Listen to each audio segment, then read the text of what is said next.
तो सबसे पहले जो मैं कहना चाहूँगा वह यह है कि जनवरी में चालू खाता मैंने रिपोर्ट किया था।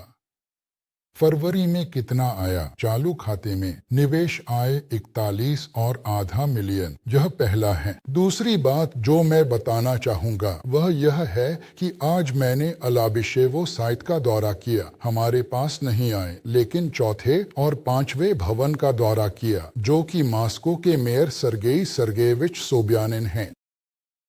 देखिए, आप रिपोर्ट्स में होंगे। आप परिचित इमारतों को पहचानें। हमने वास्तुशिल्प, शहरीकरण समाधान, उच्च पॉलीगोनल मॉडल और कुछ दस्तावेज संलग्न किए हैं, अपलोड किए हैं।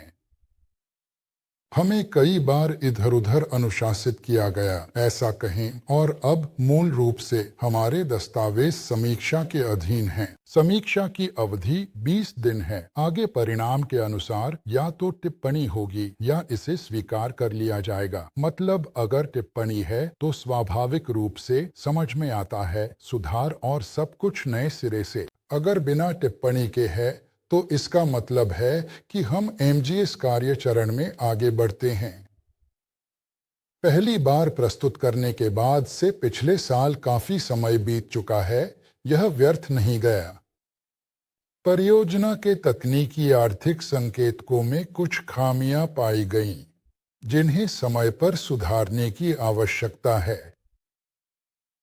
कुछ खोजने के लिए था। हमने खोजा, निर्णय लिया, परियोजना को पुनः परीक्षण के लिए भेजा। यह वास्तव में तीसरा परीक्षण है। क्योंकि जब उच्च पॉलीगोनल मॉडल तैयार हो रहा था, तब इसे करने का समय था। यह क्यों आवश्यक था? सिद्धांत रूप में इसे नहीं भी किया जा सकता था, लेकिन इस काम के दौरान कुछ असंगतता पाई गई। सिद्धांत रूप में हमारे पास कुछ 100 वर्ग मीटर के हिसाब से कैडस्ट्रल खाते में कमी आई है।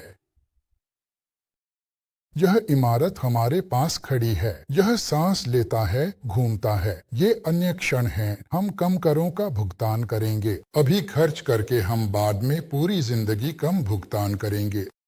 यह इसके लायक था। इसने बचत की। तो जहां तक हमारे मुख्य कार्यों का सवाल है, साइट पर उपकरणों की स्थापना चल रही है। जो स्थापित किया गया है उसके उपकरणों की परीक्षण और समायोजन प्रक्रिया चल रही है। अंतिम इकाइयों में से एक जिसे चालू किया गया था वह एक्सरे है। चेक नंबर 1 में डाला गया था कि यह क्यों आवश्यक है। जब बॉडीज पार्ट्स सभी कंपोनेंट्स की सोल्डरिंग की जाती है तो ऐसे बॉडीज भी आएंगे जिनकी पिंस नीचे की ओर निकली होंगी, न कि साइड में। उन्हें सही तरीके से नियंत्रित करना आवश्यक है और एकमात्र तरीका है। यह प्रक्रिया के दौरान दोष और विफलता से बचने की अनुमति देता है। यह कहा जा सकता है कि इस उपकरण के आने से तकनीकी क्षमताएं बढ़ गई हैं, विशेष रूप से कंपोनेंट्स की स्थापना के मामले में काफी बढ़ गई हैं।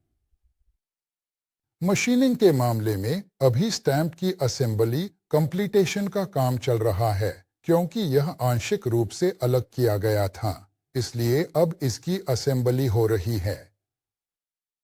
कुछ फास्टनिंग एलिमेंट्स की कमी सामने आई है, इसलिए अब हम उनकी अतिरिक्त आपूर्ति कर रहे हैं। विमान से डिलीवरी का वादा किया गया था और साथ ही कास्टिंग की असेंबली भी चल रही है, क्योंकि सबसे पहले हमें अभी SSAD क्लास की रेजिस्टेंस एल्यूमिनियम टाइगेल भट्टी को शुरू करना है।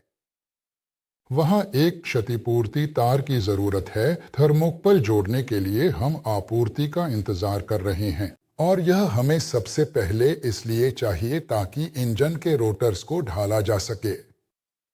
यह अंतिम संशोधन के अनुसार है, जहां अब कोई घिसी हुई पुर्जे नहीं है, जहां सब कुछ पूरी तरह से अलग तरीके से और अधिक उच्च उत्पादकता के साथ और कम लागत में इकट्ठा होगा, ऐसा कहें।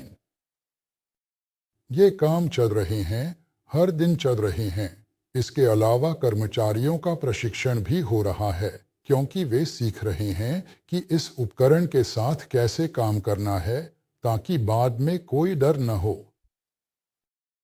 यह काम चल रहा है। इस काम के अलावा एक और दिशा से संबंधित काम भी चल रहा है। यह सभी प्रकार के विशेषण हैं जो आवश्यक हैं श्रम सुरक्षा, पर्यावरण, अग्नि सुरक्षा। इन सभी सेवाओं का निर्माण किया जा रहा है। क्योंकि यह बहुत गंभीर काम है, यह आवश्यक है। यह इसलिए आवश्यक है ताकि हम न केवल कानून की आवश्यकताओं का पालन कर सकें, बल्कि जल्द से जल्द संचालन की अनुमति भी प्राप्त कर सकें। क्योंकि कोई भी बिना ऊर्जा आपूर्ति के अनुबंध के संचालन में किसी वस्तु को अनुमति नहीं देगा।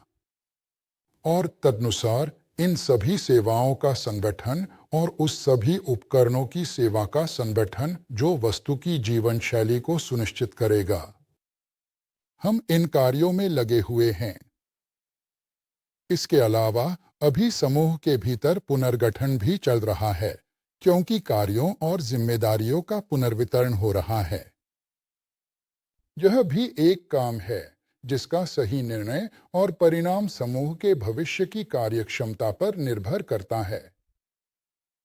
इसलिए इस काम को दिखाया नहीं जा सकता, इसके बारे में केवल बताया जा सकता है, लेकिन विश्वास करें, यह भविष्य में परिणामों पर बहुत गंभीर प्रभाव डालेगा। और यहाँ कोई चूक या गलती की गुंजाइश नहीं है। आपूर्ति चल रही है। अग्रिम भुगतान हुए। नियंत्रण माप और परीक्षण उपकरण, क्योंकि अभी जलवायु स्थापना -70 + 150 और आर्द्रता 98% है। यह क्यों आवश्यक है? हमारे उत्पादों का परीक्षण करने के लिए चीन में पहले से ही कस्टम क्लियरेंस पर वल्कनाइजेशन प्रेस होना चाहिए था, ताकि कंट्रोलर पर गैस्केट्स बनाने के लिए तैयार हो सके।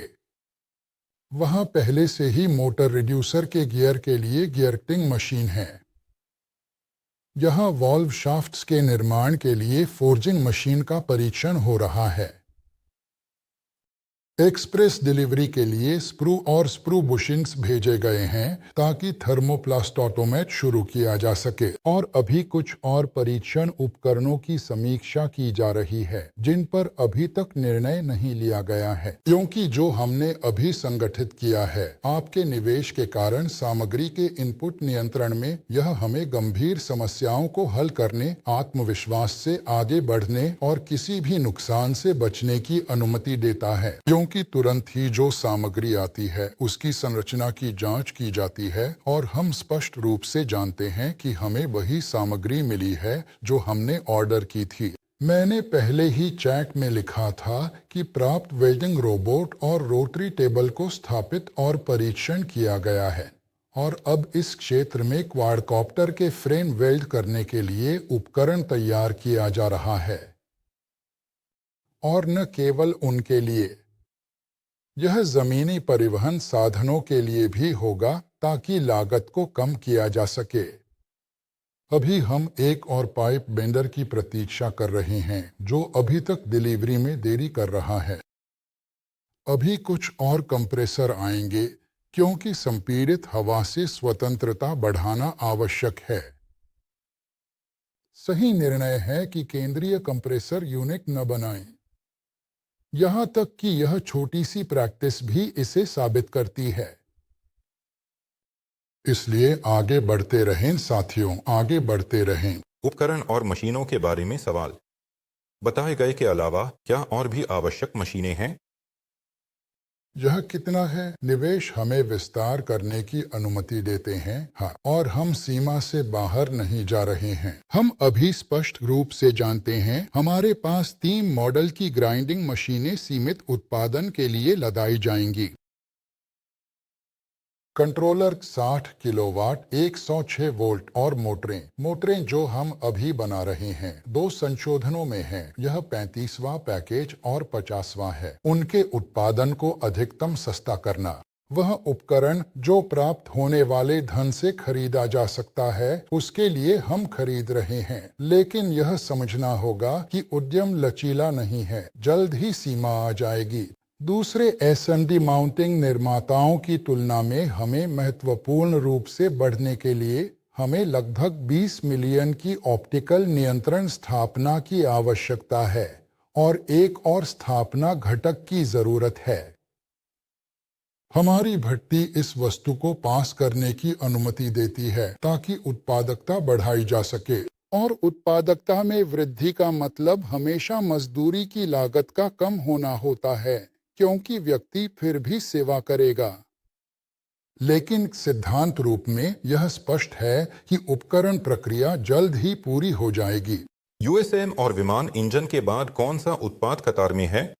कंट्रोलर, क्योंकि इंजन बिना कंट्रोलर के कोई नहीं चला सकता, इसलिए कंट्रोलर। यह अनिवार्य है और तदनुसार यह नहीं भूलना चाहिए कि दो मशीनें खरीदी गई हैं, एक दांत काटने वाली मशीन, दूसरी कीवे स्लॉट खींचने के लिए। ये क्यों बनाए गए हैं? ताकि मोटर व्हील बनाया जा सके। लेकिन अभ्यास ने दिखाया है, जितना भी इसका परीक्षण किया गया है, कि फिर भी इसे गियरबॉक्स होना चाहिए, क्योंकि हमने कई प्रयोगों और प्रयोगशाला में दिखाया है कि इंजन की दक्षता वायु अंतराल में घूर्णन की रैखिक गति पर निर्भर करती है। हाँ, ध्रुवीयता को बढ़ाया जा सकता है, लेकिन इसे अनंत तक नहीं किया जा सकता, क्योंकि इन सभी मापदंडों की कुछ तार्किक सीमाएं होती हैं, जो यह सुनिश्चित करने के लिए आवश्यक हैं कि इन सभी के बीच समझौते में अधिकतम दक्षता और अधिकतम उपभोक्ता गुणवत्ता प्राप्त की जा सके। हमने मूल रूप से इन तक पहुंच बनाई है कि इस मामले में यह 318 आकार है, जो विमानन के लिए उपयुक्त है और भूमि आधारित के लिए और साइकिलों के लिए और किसी भी चीज के लिए, क्योंकि हम समझते हैं कि साइकिलों की एक निश्चित प्रासंगिकता होती है। हम चीन के साथ प्रतिस्पर्धा नहीं करेंगे, लेकिन जहां प्रतिस्पर्धा कर सकते हैं वहां हमें इस क्षेत्र में जाना चाहिए, क्योंकि हमें अपनी जिज्ञासा या महत्वाकांक्षाओं को दूसरों के खर्च पर संतुष्ट नहीं करना चाहिए। हमारा उद्देश्य लाभ कमाना है, जो निवेशक हमसे उम्मीद करता है। चैट नंबर 1 में मैंने उस इंजन की कीमत डाली थी जो 800 वोल्ट का है। मुझे लगता है, हाँ, 40 किलोवाट की विमानन प्रणाली के लिए, और इसकी कीमत लगभग 23,000 यूरो है। 2.5 मिलियन रूबल। वहाँ यह स्पष्ट नहीं है कि कितने इंजन वास्तव में ऑर्डर किए जा सकते हैं। हाँ, लेकिन यह कंट्रोलर के साथ आता है। अच्छा, अगर हम अब इसी तरह का इंजन कंट्रोलर के साथ पेश करते हैं, लेकिन इसकी तुलना में कीमत पर, लाभ का मानक, और कितनी साइकिलें बनानी हैं और कितने ये, खासकर जब ये इंजन पूरी तरह से अलग सेगमेंट के लिए डिजाइन किए गए हैं। यह ऐसा है जैसे आप कार की तुलना कर रहे हैं। अगर आप जिबुलियोनो या माइबाख खरीदते हैं, वह कार या तो मॉस्कोविच टेस्ला, क्योंकि वहाँ तो दिखावे के लिए पैसे दिए जाते हैं। यहाँ भी ऐसा ही है, और हम जानते हैं कि अभी विक्टर अलीसोव ने दिखाया था कि नावों की कीमत कितनी है और उन पर ड्राइव की कीमत कितनी है। या इसमें कोई मतलब है? हाँ है, साथियों है, और इस दिशा में हाँ, लेकिन साथ ही यह समझना जरूरी है कि वर्तमान में सुपर हैवी कॉप्टरों का बाजार विशाल है और वह भरा नहीं है। बताया जाता है कि 30 किलोग्राम से अधिक उड़ान भार के लिए पायलट को प्रशिक्षित करना आवश्यक है। ठीक है, यह यहाँ है, और वहाँ एक रूसी बाजार है, उसके पास एक उत्पाद है, एक विदेशी बाजार है जिसके लिए दूसरा उत्पाद है। लेकिन इसका मतलब यह नहीं है कि हम देशभक्त हैं। हम पश्चिमी बाजार में नहीं जाते। हम जाएंगे क्योंकि हम उत्पाद बेचते हैं और हम वह लागू करते हैं जो हमें चाहिए। सामान्य घटना, यह तो तकनीकी है, और अगर हमें कहा जाता है कि चीनी इसे ले लेंगे, खोलेंगे, बदलेंगे और शुरू करेंगे, लेकिन हमारा इंजन एनकोडर के बिना है। उन्हें इंजन को खोलना होगा, एनकोडर लगाना होगा, ताकि वे अपने नियंत्रक का उपयोग कर सकें, और वह पैरामीटर नहीं था। हमारे नियंत्रक को खोल लिया, ठीक है, क्या छुपाना? कुछ चीनी आधार पर प्रोटोटाइप के रूप में बनाया गया है। सब कुछ खोल लिया, सर्किटरी की नकल कर ली, लेकिन प्रोग्राम सॉफ्टवेयर कहाँ है? अब नहीं है। इसे कॉपी करना आसान नहीं। जब तक वे इसे कॉपी करेंगे, इस प्रोग्राम प्रोग्राम को बनाएंगे हम पहले आगे बढ़ चुके होंगे। कोई पीछा करने का खेल नहीं खेलता। समझौता करना आसान होता है। एक सवाल उठता है, आप खुद देंगे कि पहली आपूर्ति कहाँ होगी? अजीब है, वास्तव में यहाँ चीन। और मूल्योग कैसा है? संरचना में क्या नया है? खैर, वहाँ गंभीर बदलाव हुए हैं। सबसे पहले यह कि अवधारणात्मक रूप से यह बदल गया है। यह डाक बक्सों के साथ हो गया है। शक्ति संयंत्र को बाहर निकाला गया है। प्रत्येक पंखे के नीचे एक इंजन पंखा नियंत्रक बैटरी होती है जो कि क्रमशः पैक की गई है। यह सब हटाने योग्य है। भविष्य में इसे बनाया जा सके ताकि यह कलाशनिकोव राइफल के मैगजीन की तरह हटाया और लगाया जा सके। यह समस्याएं हैं। यह एक विश्वसनीय अच्छा जोड़ है। यह इसलिए है ताकि इसे जल्दी से हटाया और लगाया जा सके और इसी तरह यह पहला है। दूसरा, पावर केबल की लंबाई को न्यूनतम कर दिया गया है क्योंकि जब आपके पास केंद्रीय बैटरी होती तो आपको इसे खींचना या तो आपको मोटे केबल चाहिए या वोल्टेज बढ़ाना होता है। और कल्पना कीजिए अगर आप कहीं कृषि ड्रोन देते हैं और वहां 800 से 900 वोल्ट होते हैं। ये विशेष आवश्यकताएं हैं और यह बहुत खतरनाक है। इसलिए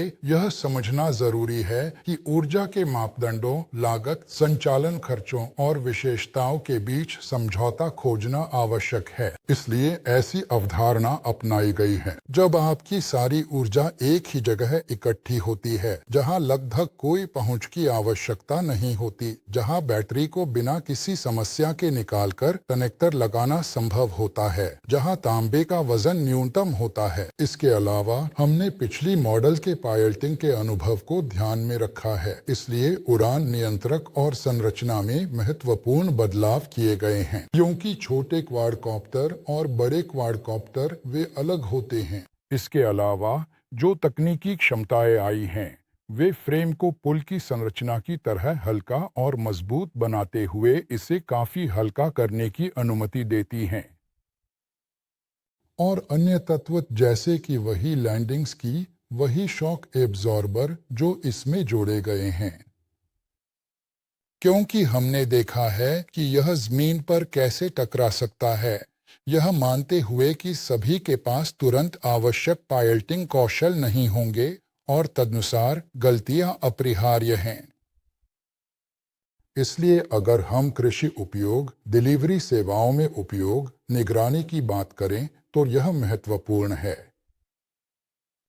और एक और बात, हमारे पास यह क्वाडकॉप्टर है। इसकी संरचना अतिरिक्त फ्रेम के माध्यम से उन्हें जोड़ने की अनुमति देती है। एक फ्रेम बनाया जाता है, 4 क्वाडकॉप्टर जोड़े जाते हैं। मिलकर यह अब 250 किलोग्राम की भार वहन क्षमता नहीं है बल्कि 1 टन है। यह अब ठोस है और कई लोग कहते हैं बिजली संयंत्र लगाना होगा ताकि यह सब उड़ सके। लगाइए अगर आपको ऐसा करना अच्छा लगता है। वहाँ केबल है। यह पहले से ही अन्य प्रश्न है। हमेशा यह समझना चाहिए कि उड़ान की दूरी, उपयोगी भार और उड़ान के समय के बीच एक संबंध होता है। जितना अधिक भार डालते हैं उतनी ही कम दूरी पर उड़ते हैं या उतना ही कम समय हवा में रहते हैं और हमेशा एक समझौता खोजना पड़ता है। और यह सब इस पर निर्भर करता है कि यह उत्पाद कहाँ उपयोग में लाया जाएगा। क्योंकि मान लीजिए अगर चार्जिंग की आवश्यकता है तो बैटरी की क्षमता को बिना किसी विशेष समस्या के बढ़ाया जा सकता है और इसे संरचना को हल्का करने की तकनीकी क्षमताओं के माध्यम से किया जा सकता है। क्योंकि गैरेज में संभव है, संरचना को हल्का करने और उपभोक्ता गुण नहीं मिल सकते। इसके लिए तकनीक की आवश्यकता होती है और हम देखते हैं, निरीक्षण करते हैं। अब या तो लेजर पर पैकेज इकट्ठा करने की संभावना है या यह स्वचालित मशीन। रूसी संघ के कानून अनुसार LLC को JSC में पुनः पंजीकरण निर्माण पूरा होने का इंतजार नहीं। मैंने इस विषय पर विशेषज्ञों से जानकारी ली। तो क्या विशेषज्ञ ने आपको नहीं बताया कि निजीकरण की वस्तु की लागत कैसे निर्भर करेगी, जैसे कि अधूरी निर्माण की वस्तु या जैसे कि उपयोग में लाई गई वस्तु, साथ ही जमीन के साथ? और टेक्नोपोलिस के साथ किए गए अनुबंध की मांग के अनुसार हम जमीन को उसकी शेष लागत के 1% पर ही अपनी संपत्ति में ले सकते हैं। लेकिन केवल उपयोग में लाने के बाद। विशेषज्ञ से पूछें, वह आपको बताएगा। मैंने आपको इसके बारे में बताया है, कई बार समझाया है। हमारा उद्देश्य पुनर्गठन करना नहीं है। पुनर्गठन उसी समय करना चाहिए जब वस्तु का मूल्यांकन अधिकतम हो, वस्तु की लागत अधिकतम हो। क्यों? ताकि प्रत्येक शेयर पर जितना संभव हो सके उतने अधिक धन का हिस्सा हो। चीनी लोगों विमान इंजन ऑर्डर गंभीर। हम इस दिशा में आगे बढ़ रहे हैं और वे रुचि रखते हैं। उनके कई परियोजनाएं उनके भी एलडीसी इंजनों पर नहीं चल रही हैं। सोवेलमाश ने पहले से ही उत्पादन सुधार हेतु नए मशीनों की खरीद पुनर्निवेश लाभ प्राप्त करना शुरू कर दिया है। या यह केवल अनुमति प्राप्त करने के बाद ही संभव है? क्या कंपनी ऐसी रणनीति की योजना बना रही है? शुरुआत में ऐसी ही रणनीति की योजना बनाई गई थी, लेकिन इससे लाभांश प्राप्त करने में देरी होती, क्योंकि लाभ को सीरियल उत्पादन लाइनों के निर्माण के लिए उपकरण खरीदने में खर्च करना पड़ता। और चूंकि निवेश इस उपकरण की खरीद के लिए पर्याप्त था, हमने न्यूनतम कार्यक्रम के बजाय एक अधिक ठोस कार्यक्रम अपनाया। क्योंकि आज के दिन में इस उद्यम को सोवेलमाश के प्रश्नों से नहीं जोड़ा जा सकता।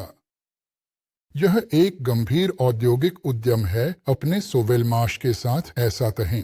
क्या आप अपनी खुद की मशीनों को डिजाइन और उत्पादन करेंगे जो कि कार्यशाला में खड़ी मशीनों के समान हो? हाँ, विशेषीकृत मशीनों के साथ काम करेंगे, यही कर रहे हैं। वे जो हमारी उत्पादों के उत्पादन से जुड़े हैं, सार्वभौमिक मशीनें नहीं, इसका कोई मतलब नहीं है। विशेष मशीनें। अपनी खुद की बैटरी के बारे में काफी सवाल हैं। क्या विकास हो रहा है या नहीं? अगर हाँ, तो किस प्रकार का? सामग्री तैयार है, सामग्री विकास के लिए तैयार हैं, लेकिन हमें समय निकालना होगा ताकि हम बैठकर इस पर काम कर सकें।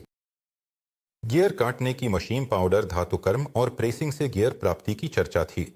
यह एंगल ग्राइंडर के लिए है। साथियों, इसे भ्रमित न करें। गियर बॉक्स के लिए वहाँ ग्रह गियर बॉक्स होते हैं, वहाँ यह तकनीक उपयुक्त नहीं है। और यह समझना जरूरी है कि ग्राइंडिंग मशीन और ट्रैक्शन मोटर, खैर, ये एक ही चीज नहीं है, और वहाँ की आवश्यकताएं बिल्कुल अलग हैं।